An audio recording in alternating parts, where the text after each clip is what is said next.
بسم اللہ الرحمن الرحیم کلا لئن لم ینتہی لنسفعا بالناصیہ ناصیۃ کاذبۃ خاطئہ فلیدع نادیہ سندع الزبانیہ صدق اللہ مولانا العظیم وصلوا علی الحبیب اللہم صل علی سیدنا و مولانا محمد وعلی آلہ واصحابہ وعترتہ اجمعین۔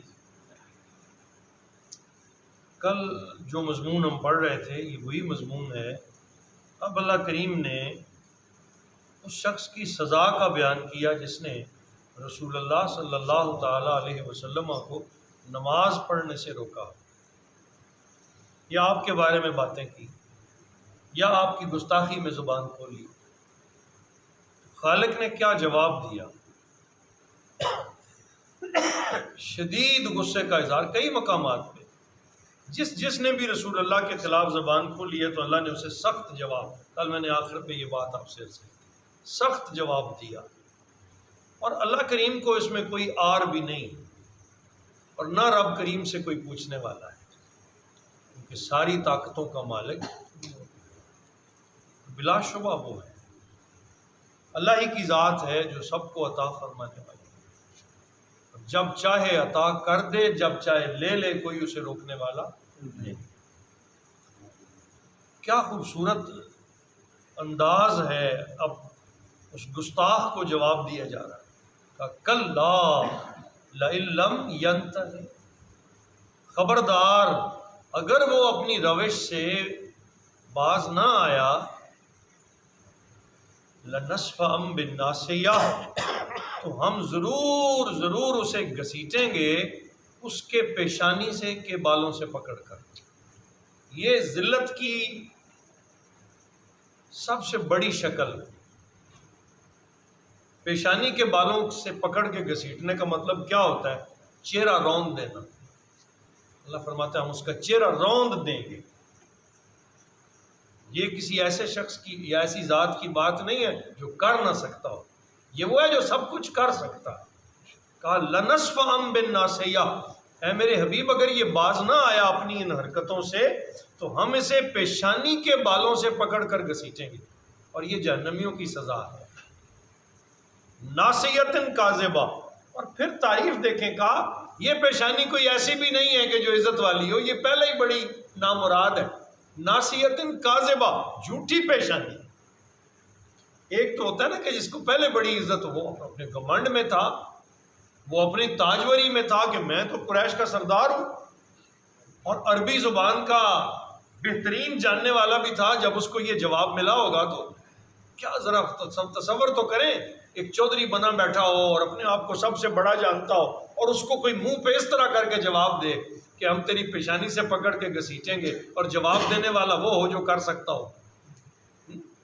یہ اب تو ہم سن رہے ہیں نا، آج ہم تو اردو ترجمہ کرتے ہیں تو تب سمجھ آئے، اس کو تو ڈائریکٹ سمجھ آ رہا ہوگا کہ کیا کہا جا رہا ہے۔ کہا یہ پیشانی کوئی اتنی عزت والی ہے وہ بھی نہیں ہے جس کی توقیر ہو پہلے کہ ہم اسے گھسیٹ کے اس کی بے توقیری کر رہے ہیں، نہیں، وہ پہلے ہی جھوٹی ہے۔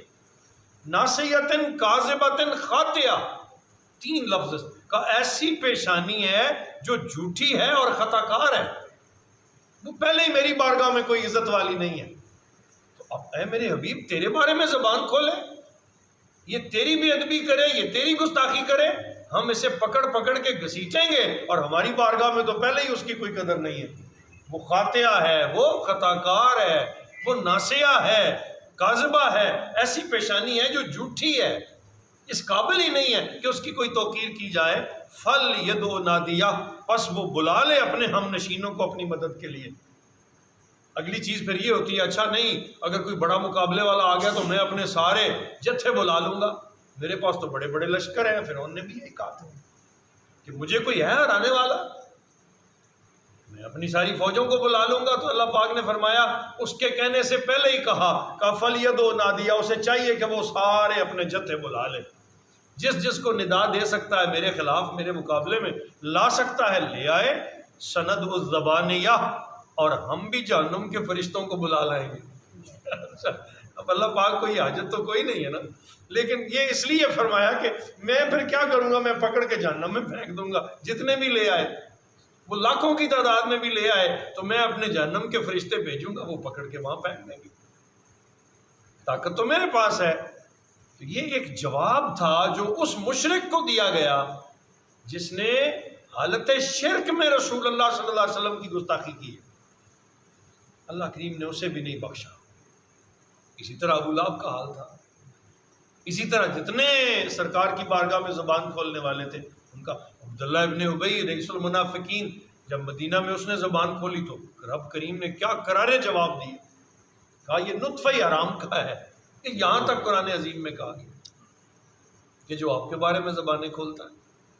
اب کہا فَلْيَدْعُ نَادِيَهُ، اس وہ بلا لے اپنے ہم نشینوں کو اپنی مدد کے لیے، جتنی طاقت اپنی جمع کر سکتا ہے۔ سند الزبانیہ، ہم بھی جہنم کے فرشتوں کو بلائیں گے، ہم ان کو بلا لیں گے۔ یعنی یہ نہیں ہے کہ اللہ کو ان کی مدد کی ضرورت ہے، اللہ فرماتا ہے میں ان کے ذریعے ٹھکانے لگا دوں گا میں۔ یعنی یہاں یہ قطعاً مراد نہیں ہے کہ اللہ تعالیٰ کو کوئی طاقت کی ضرورت ہے کہ کسی کو بلائے، نہیں، اللہ کی تو اشارہ چاہیے۔ وہاں تو کیا ہے کہ جب اللہ پاک کسی کام کے کرنے کا ارادہ فرماتے ہیں تو کہتے ہیں ہو جا، ہو جاتا ہے، دیر بھی نہیں لگتی اور کام بھی ہو جاتا ہے۔ وہاں اللہ تعالیٰ کو جمع کرنے کی ضرورت نہیں ہے۔ اشارہ یہ ہے کہ اگر وہ جمعیت بھی لائے گا تو ہم جہنم کی جمعیت فرشتوں کی لا کے، جن کی ڈیوٹی لگائی ہوئی ہے، پکڑ کے جہنم میں پھینک دیں گے۔ مجھے تو نہیں دیر لگتی، مجھے تو وہ چاہیے جو میرے رسول کی اطاعت کرے، جو میرے رسول کا ادب کرے۔ لیکن معمولی سی بات تھی کہ مدینہ طیبہ میں بدو جو ابھی بارگاہ رسالت مآب کا ادب جانتے ہی نہیں تھے، انہوں نے آ کے سرکار دو عالم صلی اللہ علیہ وسلم کو حجرے کے باہر سے صرف بلایا تھا، یہ کہا تھا یا محمد اخرج الینا، اے محمد صلی اللہ علیہ وسلم آپ ہماری بات سنیں۔ تو پروردگار عالم نے تو اتنا بھی برداشت نہیں کیا کہ میرے رسول گھر میں موجود ہوں تو کوئی باہر سے آ کر ان کو آواز دے لے۔ سورہ حجرات شریف کی آیات نازل کر کے کہا وَلَوْ أَنَّهُمْ صَبَرُوا حَتَّى تَخْرُجَ إِلَيْهِمْ لَكَانَ خَيْرًا لَهُمْ۔ کتنا ہی بہتر ہوتا کہ یہ چپ چاپ کھڑے رہتے ادب سے کہ میرا رسول خود نکل آتا تو پھر اپنی بات سنا لیتے۔ ان کی جرت کہ یہ میرے نبی کو باہر سے آواز دیں، اتنا بھی رب کریم نے برداشت نہیں کیا۔ یہ تو پھر بے ادبی کر رہا تھا نا، گستاخی کر رہا تھا، ڈائریکٹ کہہ رہا تھا میں نے تجھے منع کیا، پھر نماز پڑھ رہا ہے۔ اللہ کریم نے کیا منہ توڑ جواب دیا، کہا ہم بھی بلا لیں گے پھر جہنم کے فرشتوں کو، اور مجھے کوئی آر نہیں ہے کہ میں تمہیں پکڑ کے جہنم پھینک دوں گا۔ کلا، ہاں لا تطع، ایک نہ سنیے میرے حبیب ان کی، جو چاہتا کہتا پھرے، لا تطع، آپ ان کی مت سنیے۔ آپ یوں ہی سمجھے اس نے کہا ہی نہیں، کہتا پھرے۔ وَاسْجُدْ وَاقْتَرِبْ، اے میرے پیارے حبیب صلی اللہ تعالیٰ علیہ وسلم آپ یوں ہی سجدہ فرماتے رہیے۔ اللہ اکبر، اللہ کو اپنے حبیب کے سجدوں سے کتنا پیار ہے۔ آپ یوں ہی سجدہ فرماتے رہیے، وَاقْتَرِبْ، اور اللہ محبوب اپنے رب کے قریب ہو جائیے۔ تو سجدہ قرب خدا بندی کا باعث ہے۔ یہاں پیغام تو سرکار کو ہے نا، لیکن حضور کی نسبت سے ساری امت کو یہ پیغام۔ حضور علیہ السلام کے دو ارشاد، ایک ارشاد گرامی حضرت سیدنا ثوبان رضی اللہ تعالیٰ عنہ سے مروی ہے، آپ فرماتے ہیں مجھے سرکار دو عالم صلی اللہ تعالیٰ علیہ وسلم نے نصیحت فرمائی کہ اے میرے ثوبان کثرت سے سجدے کیا کرو، کیونکہ جب تو اللہ تعالیٰ کو سجدہ کرے گا تو اللہ تعالیٰ ہر سجدے کے ساتھ تیرا ایک درجہ اپنی بارگاہ میں بلند فرما سکتا۔ ہر سجدہ اللہ کی بارگاہ میں، اگر آپ واقعی اس کی رضا کے لیے کر رہے ہیں، اگر اس میں ریاکاری نہیں ہے، اگر اس میں دکھاوا نہیں ہے، آپ اپنے رب کے لیے جھک رہے ہو، اللہ کے لیے سجدہ کر رہے ہو، ہر سجدہ مقام میں آپ کا ایک درجہ آپ کے رب کی بارگاہ میں بلند کر سکتا ہے۔ سیدنا ثوبان نے فرمایا مجھے حضور نے حکم دیا سجدہ کیا کرو کہ سجدہ تمہارے رب کی بارگاہ میں تمہارے درجے بلند کرتا ہے۔ دوسرا ارشاد گرامی حضرت سیدنا ابو ہریرہ رضی اللہ تعالیٰ عنہ سے مروی ہے، حضور علیہ السلام نے ارشاد فرمایا کہ بندہ اپنے رب کے نزدیک سب سے زیادہ قریب اس وقت ہوتا ہے جب وہ سجدہ کرتا ہے۔ جب تم سجدے میں سر رکھتے ہو تو اللہ کے قرب کی جگہ چلے جاتے ہیں، اس سے زیادہ بندہ رب کے قریب اور کہیں نہیں۔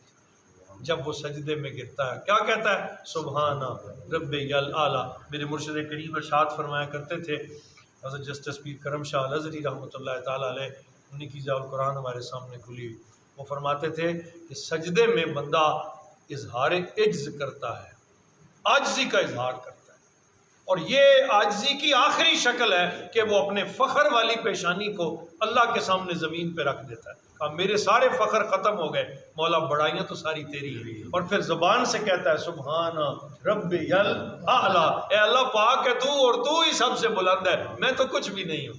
جب بندہ یوں گراتا ہے نا تو اللہ کی رحمت بندے کو اٹھا لیتی ہے، وہ بندے کو افتخار عطا کرتی ہے، درجے بلند کرتی ہے۔ تو سیدنا ابو ہریرہ فرماتے ہیں کہ حضور نے ارشاد فرمایا کہ بندہ سجدے کے وقت اپنے رب کے سب سے زیادہ قریب ہوتا ہے۔ مسلم شریف میں حضرت سیدنا ابو ہریرہ سے مروی ہے کہ نبی کریم صلی اللہ علیہ وسلم جب یہ آیت پڑھتے تو سجدہ تلاوت فرماتے ہیں۔ آج ابھی ہم نے بھی سنی اور پڑھی، جتنے لوگ موجود ہیں دعا کے بعد سارے سجدہ تلاوت کر لیں۔